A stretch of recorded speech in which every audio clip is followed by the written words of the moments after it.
मेरा नाम निरुपमा है। लोग मुझे एक शांत, सहनशील औरत के रूप में जानते हैं, लेकिन मेरे भीतर एक माँ बसती है, जो हर पल डर और चिंता के बीच जीती रही। जब रघुवीर चले गए, तो घर अचानक बहुत बड़ा और बहुत सूना हो गया।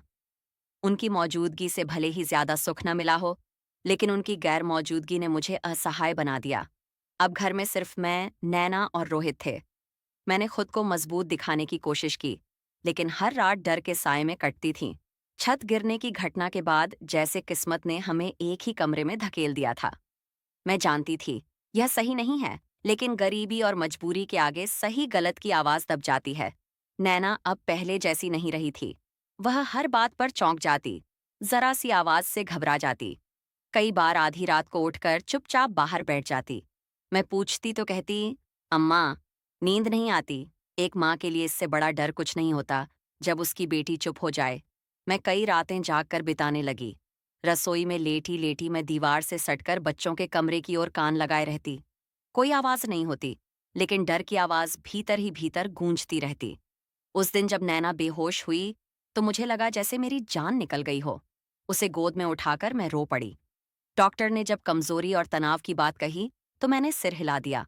लेकिन मेरा दिल कुछ और ही जानता था। उस रात मैंने नैना को अपने पास सुलाया। वह बहुत देर तक चुपचाप लेटी रही।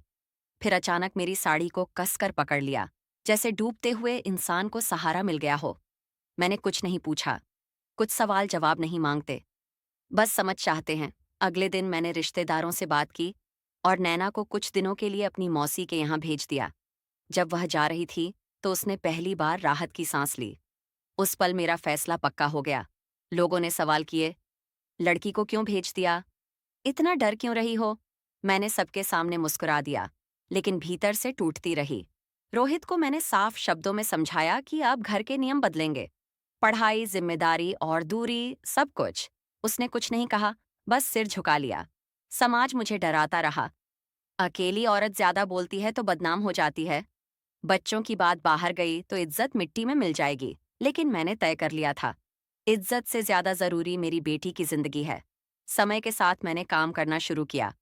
पहले सिलाई, फिर एक स्कूल में आया की नौकरी। थकी हुई होती थी, लेकिन आत्मा मजबूत हो रही थी। नैना लौट कर आई, पहले से अलग। उसकी आंखों में अब डर कम और भरोसा ज्यादा था।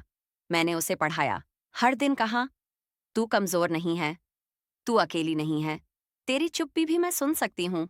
साल बीतते गए। नैना ने इंटर पास किया, फिर नर्सिंग का कोर्स किया।